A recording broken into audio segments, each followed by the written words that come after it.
इस परिवार से नेताजी का हमेशा जुड़ाव रहा। भाई हम सबका परिवार है और आप लोगों से कई बार यहीं पर मुलाकात हुई है, मुझे याद है। पिछली दफे भी जब हम लोग बैठे थे इसी जगह पर हम और आप लोग मुलाकात हुई, उस समय भी दुख के समय आने का मौका मिला। इधर फिर परिवार के बीच में दुख और संकट आया। इस परिवार से हमेशा संबंध हमारे परिवार की तरह रहे। आज परिवार से मिला हूँ, परिवार के सबसे बड़े सदस्य, और जितनी सेवा कर सकता था परिवार सेवा की, जो इलाज संभव था वो इलाज कराया। लेकिन वो आज हमारे बीच नहीं है।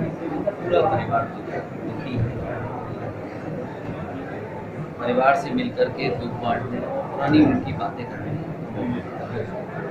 अखिलेश भैया, दुखद समय है, लेकिन राजनीति का भी जो पारा चढ़ रहा है इस समय, और आपका एक चेहरा आजकल परसों सदन में देखने को मिला, जिस तरह से मुखर होके आप आए, क्या कहना है सर?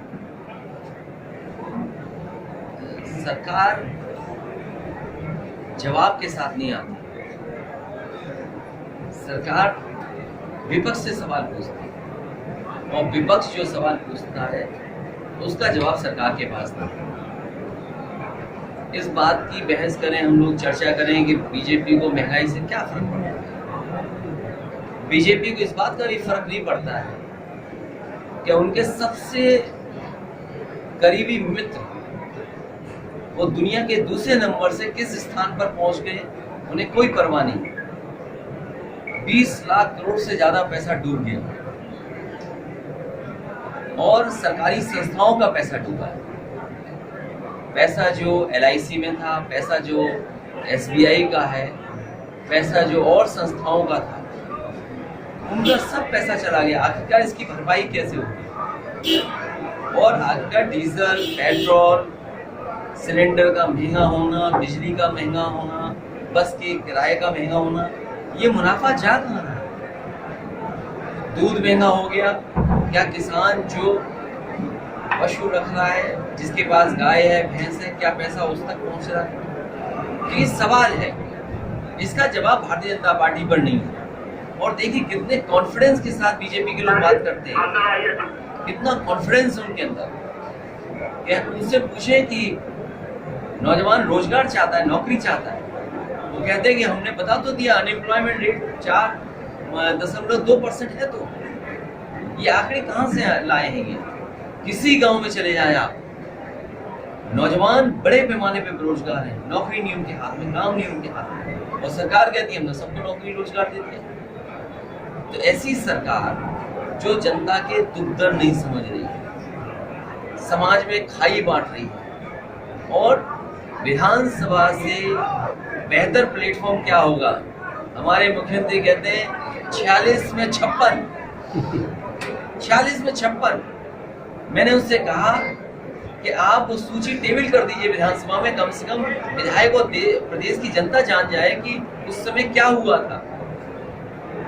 सदन बंद कर दिया, घर चले जाओ, तस्वीर खिंचवाते। 46 में 56, उसका जवाब नहीं। इसीलिए मैंने कहा कि ये वो लोग हैं जो झूठ बोलते हैं, सत्य से दूर रहते हैं, सच से कोसों दूर हैं। और जाति जनगणना की बात इसीलिए कही गई है कि ये किसी पार्टी पर आरोप लगाते हैं, किसी लीडर पे आरोप लगाते हैं। अगर जाति जनगणना हो जाए और बाबा साहब भीमराव अम्बेडकर जी ने जो संविधान दिया उसके तहत हक और सम्मान मिल जाए, तो मैं समझता हूँ समाज बहुत आगे बढ़ता हुआ दिखाई देगा। वही गवाह को मार दिया गया, 2 सिपाही भी शहीद हुए। भाजपा सीधे आरोप समाजवादी पार्टी को लगा रही है। भारतीय जनता पार्टी को ये बताना चाहिए कि सुरक्षा के समय पर उन्होंने जो जांच की थी वो जिम्मेदारी किसकी थी? इंटेलिजेंस फेलियर है। किसी को गनर ऐसे नहीं दिए जाते।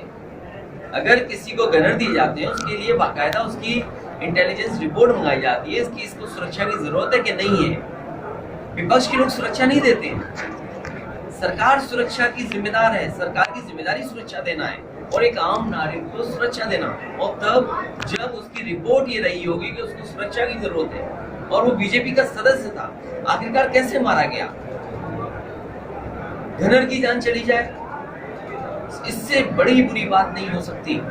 कि सरकार की जानकारी ही में नहीं थी और गनर की जान चली गई, एक नहीं दो गनर चले गए, जो सबसे महत्वपूर्ण गवाह था उसकी जान चली गई। आखिर सरकार क्या कर रही थी? जैसे शूटिंग होती है उस तरह का नजारा देखा लोगों ने, तो सब कुछ कैद है कि बम चला है, बंदूकें चली हैं और लोगों की जान गई है। ये सरकार की जिम्मेदारी है सुरक्षा देना, और सरकार की संस्था है इंटेलिजेंस और सुविधाएं। जब ये विपक्ष के पीछे लगे रहेंगे, 30 साल पुराना मुकदमा हो, 20 साल पुराना मुकदमा हो, उसको जेल भेज देंगे। तो इनको सुरक्षा पे समीक्षा करने का समय ही नहीं है, इसीलिए सुरक्षा नहीं दे रही। और जान अगर गई है तो पूरी की पूरी भारतीय जनता पार्टी की सरकार की जिम्मेदारी है। और भारतीय जनता पार्टी ये ना भूले, जब उस परिवार से किसी को चुनाव लड़ाना था तो आपने जेल से पर्चा भरवाया था। चुनाव के लिए नॉमिनेशन हो जाए, पर्चा खारिज ना हो जाए, इलेक्शन कमीशन को स्पेशल निर्देश गए थे। हमारे और आपके लिए स्पेशल निर्देश नहीं जाते, स्पेशल निर्देश बीजेपी चाहेगी उसके लिए जाते हैं। युवाओं के अंदर बेरोजगारी बहुत ज्यादा है। जिस तरीके से गवर्नमेंट फॉर्म भरवा रही है, पेपर भी पास आउट कर रहे हैं, इंटरव्यू तक निकाल रहे हैं, पर ज्वाइन नहीं कर पा रही, 2-2 साल के साथ वेट कर रहे हैं। मैं नौजवानों से अपील करूंगा, भारतीय जनता पार्टी से नौकरी और रोजगार की उम्मीद करना छोड़ दें। 2024 में इनको सबक सीखें, वरना अग्निवीर जैसी आधी अधूरी नौकरी मिलेगी। अग्निवीर, आउटसोर्स, प्राइवेटाइजेशन, अगर अग्निवीर की नौकरी है तो क्या ये आधी अधूरी नौकरी नहीं है? हमारा नौजवान वर्दी पहन करके देश की सेवा करना चाहता है और पक्की नौकरी चाहता है, लेकिन अग्निवीर से नौकरी पक्की नहीं मिल रही है, आउटसोर्स से नौकरी पक्की नहीं है, प्राइवेटाइजेशन से नौकरी पक्की नहीं है। तो नौजवानों को एक होकर करके देश को बचाने के लिए, समाज को बचाने के लिए भारतीय जनता पार्टी को हटाना होगा। शहीद हुआ है, वो आजमगढ़ का ही रहने वाला है, समाजवादी पार्टी उसके साथ है। समाजवादी पार्टी उस परिवार के साथ है और पूरा खुलासा होने के बाद हम उस परिवार में जाएंगे। अच्छा, अगर आज चले जाओगे आप तो सरकार कहेगी देखिए सहानुभूति लेने आए हैं, वोट की राजनीति करने आए हैं, इसलिए अभी नहीं। सरकार की जिम्मेदारी है पूरा खुलासा करे सरकार। और जो लोग ये कहते थे मिट्टी में मिला देंगे, अरे भाई मिट्टी में मिलाने जा रहे हो, कम से कम टॉप 10 माफिया, टॉप 10 100 माफिया की सूची कब आएगी? ये सूची इसलिए नहीं आ रही, हो सकता है भारतीय जनता पार्टी के लोग भी इस टॉप 10 में आ जाए। सर, मिट्टी में मिलाने की जो बात कही आपने, कर्नाटक से कुछ मिट्टी में से कुछ नोटें निकली हैं, उसके बारे में देखिए, नोटबंदी फेल, यूपी में आप देखिए, ये तो आधा अधूरा बताया है, जाने कितना पैसा और निकला होगा, ये तो कम निकला है, सूचना पूरी नहीं आई है कि कितना और निकला होगा। 40 लाख नौकरी के नाम पे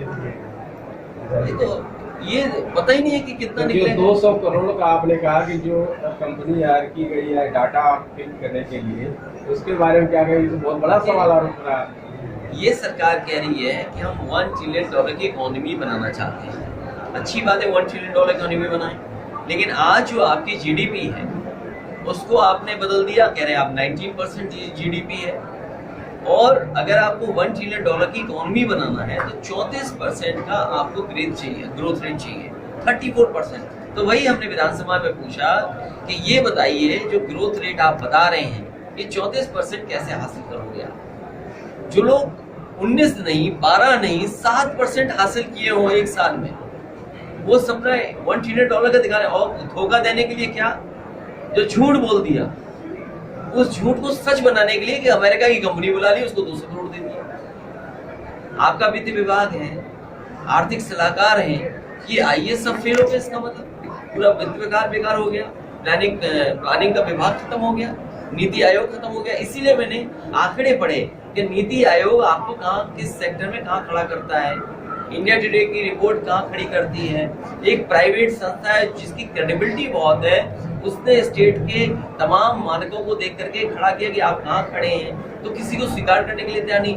ये जो 200 करोड़ खर्च हो रहे हैं, ये अपना झूठ बोला हुआ उसको सच बनाने के लिए खर्च हो रहा है। अच्छा भैया, एक और उसी सवाल था कि जो आज से 10-15 साल पहले ही पीवीआर का जो ग्रेड था, यहाँ पे आईएएस, आईपीएस और ऑफिसर ज्यादा होते हैं। इस वक्त युवाओं में ये देखा जा रहा है कि सोशल मीडिया के माध्यम हिंदू, मुस्लिम और तमाम उन मुद्दों पे भटक रहे हैं। उससे आपको क्या कहना है? देखिए, सोशल मीडिया रहेगा और कहाँ ऑर्कुट था, फेसबुक आया, स्नैपचैट है, इंस्टाग्राम है, पहले BBM आया, व्हाट्सएप आया, ये सोशल प्लेटफॉर्म पर ये चीज़ें बनी रहेंगी। वहीं सरकार की ज़रूरत ये है कि सरकार पॉलिटिकल काम ना करे, कम से कम एक प्लेटफॉर्म ऐसा तैयार करे जहाँ सच तो जाने। पता लगा सच भी वही है। हमारे मुख्यमंत्री नहीं देखा आपने, व्हाट्सएप यूनिवर्सिटी से निकल करके आए, बोला कि समाजवादियों का टापू है, कहीं आइलैंड है। अरे भाई 2017 से पहले ये बात चलती थी। होटल है, ऐसा लग रहा है कि विटनेस में साइन करने हमारे मुख्यमंत्री जी गए थे। जो टापू और होटल की बात कह रहे हैं, जो विटनेस में साइन होते हैं, लगता मुख्यमंत्री ने खुद किया था, वरना उनको कैसे जानकारी? अगर जानकारी है तो मैं आजमगढ़ में आज आया हूँ, मैं दोनों चीजें गिफ्ट टूरिज्म डिपार्टमेंट को दे दूँ। सर, मथुरा का वीडियो आपने देखा होगा, पुलिस ने जिस तरीके से श्रद्धालुओं को पीटा, उसका वीडियो भी वायरल हुआ। लेकिन मेरी जानकारी में नहीं है, लेकिन पुलिस का इस बार इधर व्यवहार बहुत बदल गया है। पुलिस को जो काम करना चाहिए वो नहीं कर रहे हैं। अगर हम कस्टोडियल कैद देखें, कानपुर देहात में बलवंत सिंह को कैसे मार दिया, एक माँ बेटी, बताओ, पुलिस मौके पर, बुलडोजर आ गया, अधिकारी मौके पर, और जब जान जाने लगी तो सब अधिकारी और पुलिस भाग गई। तो क्या उम्मीद करोगे आप? जैसे अगर कोई घटना यहाँ हो जाए तो हम तो पुलिस से तो उम्मीद करेंगे हमें बचाएगी पुलिस। जब पुलिस ही मारने लगे तो आप कहाँ जाओगे बचने के लिए? तो ये जो व्यवस्था को और जो इंफ्रास्ट्रक्चर को खराब किया है, जो स्ट्रक्चरल चेंज समाजवादी पार्टी कर रही थी, मान लीजिए डायल 100 था, आप फोन करिए पुलिस आपके पास पहुंच जाए, मदद करे, वो सब व्यवस्था खराब कर दी। भैया आपने एक थोड़ा सा और किया, सत्र में ही की जो बजट सत्र चल रहा था उसमें आपने बताया कि 440 करोड़ की जगह 20 करोड़ खर्च हुआ, 7 कहीं हुआ, कहीं उसका एक्सपेंस था 22 करोड़। तो ये सारी जानकारियाँ जो आई है उसके पीछे क्या विकास को कैसे चलेगा? PWD, हेल्थ का विभाग, ये दोनों महत्वपूर्ण विभाग हैं। बिजली का महत्वपूर्ण विभाग है।